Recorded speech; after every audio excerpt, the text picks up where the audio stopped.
Zahvaljujući Selmi Rizvić i njenom predanom radu i iskustvu, posjetioci Zemaljskog muzeja mogu virtuelno posjetiti srednjovjekovni grad Bobovac i upoznati bosansku kraljicu Jelenu Grubu.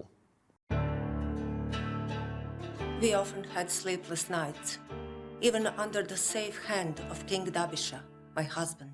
Nalazimo se u Zemaljskom muzeju u Sarajevu u VR sobi gdje imate priliku pogledati aplikaciju Vladarice Balkana VR.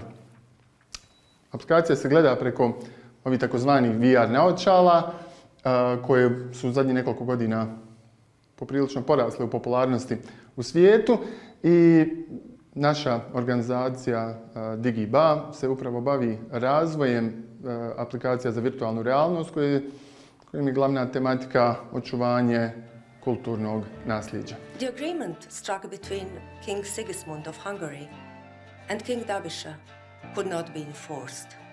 And so the Bosnian Stanok entrusted me, Queen Jelena, to rule the kingdom. Ja uvijek mislim da sam promašila profesiju, da nisam trebala studirati tehniku, odnosno informatiku, nego da sam se trebala odlučiti da studiram neku književnost ili da odem na neku umjetničku akademiju. I samim tim i moj dugogodišnji rad na BH televiziji kao šefa odsjeka grafičkog dizajna je pokazao da se nekako spajaju ta dva pojma mog backgrounda, znači mog obrazovanja i iskoraka u umjetničku, odnosno u grafički dizajn, umjetničku sferu. I ovi projekti virtualne realnosti su nekako to sve spojili jer tu imamo zaista dijelova koji su i tehnički, ali i dijelova koji spadaju u razna druga polja. Ja ću vam sad pokazati upravo kako izgleda naša aplikacija. Dakle, stavljajući naočale, prelazimo u jedan drugi srednjovjekovni svijet gdje se nalazimo u početnoj sobi koju smo nazvali vremenska citadela, iz koje korisnik putuje kroz vrijeme u 5 partnerskih država: Bosna i Hercegovina, Crna Gora, Sjeverna Makedonija, Albanija i Srbija. I u svakoj od tih zemalja upoznaje jednu kraljicu iz te zemlje koja je istinski bila vladar u svoje vrijeme i pomaže joj da nađe neki svoj izgubljeni artefakt i vrati ga u tu pravu, nekako na pravo mjesto.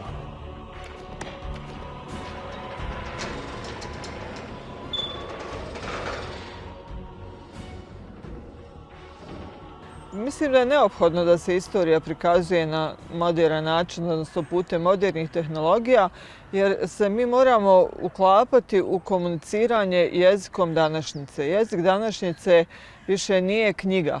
Jezik današnjice je kratki video, virtualna realnost, uvećana realnost. To je nešto što svraća pažnju ljudi na kulturno nasljeđe. I mi sada sadržaj iz knjiga pokušavamo na neki način pretočiti u ovaj digitalni medij i ljude zainteresirati da oni na kraju možda pročitaju knjigu o tome svemu, ali čisto onako da im ponudimo kvalitetni sadržaj na tim modernim medijima. Krećemo se uz pomoć ovih kontrolera.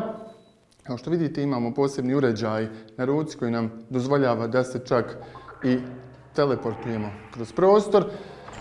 I ja ću ovo pokazati, uću u Bosnu i Hercegovinu da vidite otprilike kako ovo iskustvo izgleda.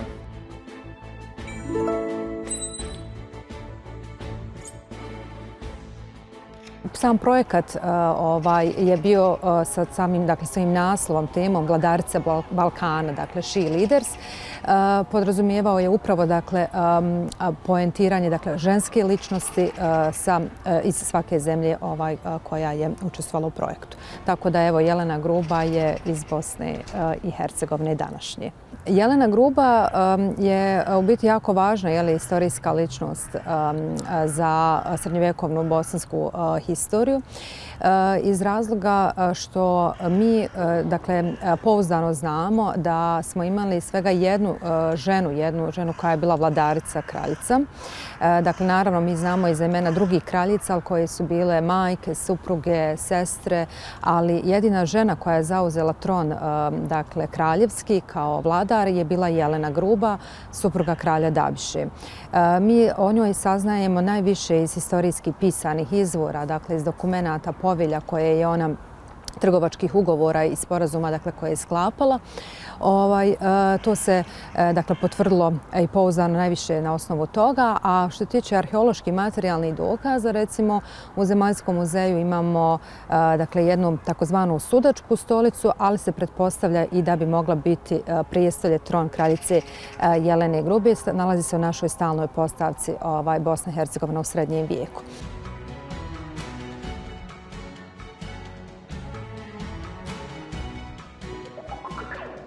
Koncept svake države je da imamo oko 3 minute edukativnog videa gdje nas upravo ta kraljica koju igra naša poznata glumca Selma Alispahić vodi kroz svoj život kao vladar dok se iza nje smjenjuju prostori u kojim je ta kraljica obitavala, pa u slučaju Bosne i Hercegovine vidimo da je to Bobovac, gdje imamo 360 videa snimaju 360 stepeni samog Bobovca kako danas izgleda, a nakon toga i rekonstrukciju kako je ta tvrđava izgledala u to doba.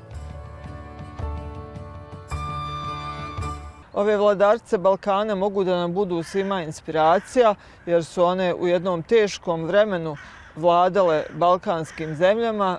Kraljica Jelena Gruba u svojoj priči govori o tome da se uvijek bojala i strepila od bosanskog plemstva, koliko godina će oni trpiti da ona bude na tronu i naravno oni su to trpili dokle im je odgovaralo iz političkih razloga, ali ona je pokazala kao žena da je moguće vladati i postigla je važne istorijske uspjehe koji su Bosni donijeli napredak u privredi, ona je sklopila trgovačke ugovore sa Dubrovnikom, tako da je njena vladavina ostala zapamćena po tim rezultatima.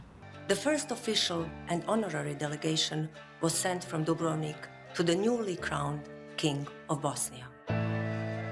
Mislim kroz ovakve slične projekte da je puno lakše, ali i slikovitije se može prikazati određena historijska ličnost, historijski neki period, neki ambijent, kao što je recimo u ovom VR-u Bobovac, koji mi samo možemo maštati, zamišljati kako je izgledao u srednjem vijeku. U VR-u ga možemo vidjeti potencijalnu rekonstrukciju izgled tog grada u srednjem vijeku i tako dalje. Dakle, mogućnosti su zaista velike.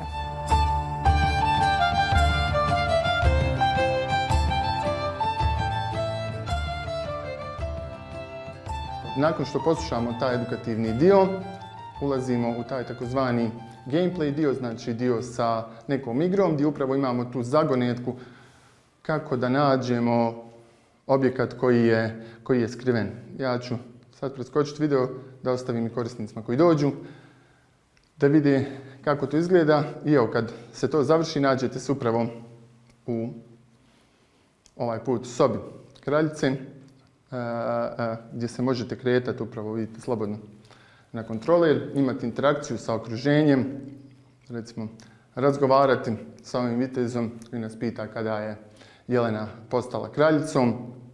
Dakle, recimo odgovarajući na to pitanje dobijamo ključ koji nam omogućava da otvorimo ovu sobu i tako dalje istražujemo kako pomoći kraljici da nađe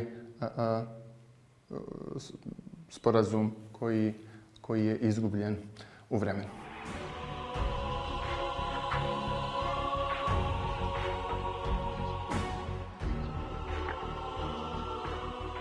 Mi želimo da naši korisnici nauče o istoriji koju predstavljamo, ali da se istovremeno i zabave. Znači da to nauče na jedan zabavan način, na jedan način koji im nije opterećujući i da isto tako imaju neku motivaciju da pogledaju sve priče, da poigraju sve gameplay dijelove, tako da bi na kraju došli do jednog zajedničkog rezultata i upoznali istoriju 5 zemalja i živote 5 kraljica.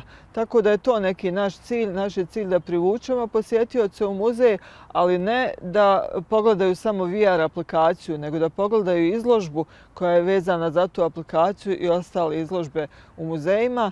I naše iskustva pokazuju da ova vrsta sadržaja zaista privlači ljude u muzeje i da onda oni se navikavaju da dolaze i da uče o istoriji i kroz ove interaktivne aplikacije, ali isto tako da otkrivaju riznicu kulturnog nasljeđa koja se nalazi u muzejima.